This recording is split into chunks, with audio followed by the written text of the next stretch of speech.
हरदेव वाणी में एक लाइन आती है, कहे हरदेव अगर निंदा से बाज नहीं तू आएगा, निंदक भी कहलाएगा और भक्ति से भी जाएगा। सदगुरु बाबा हरदेव सिंह जी महाराज इन दो लाइनों के माध्यम से हमें भक्ति करने का और जीने का सलीका बता रहे हैं, ढंग बता रहे हैं कि इधर तो हम भक्ति भी कर रहे हैं और इधर हम चुगली भी कर रहे हैं। किसी ने कुछ बोला, हमने यहाँ की बात उठाकर हमने वहां बोल दी, और कहीं की बात हमने कहीं और बोल दी।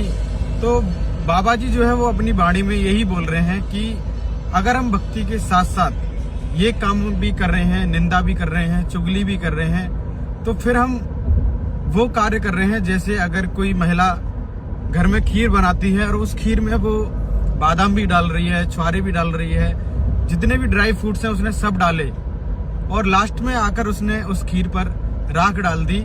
तो क्या हुआ, उस जो खीर थी उसका स्वाद ना तो वो ले पाई और ना किसी और को लेने दिया।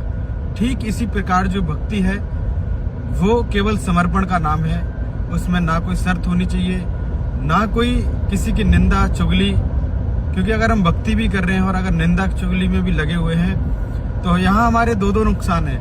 एक तो हम भक्ति से तो जा ही रहे हैं, दूसरा हमने गुरु की बात का पालन नहीं किया।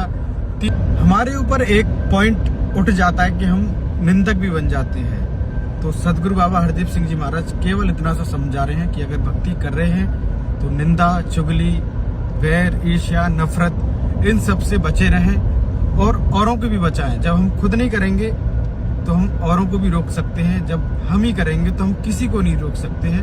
तो भक्ति का अगर आनंद लेना है तो इस लाइन को मान के चलते रहिए, आनंद ही आनंद आता रहेगा।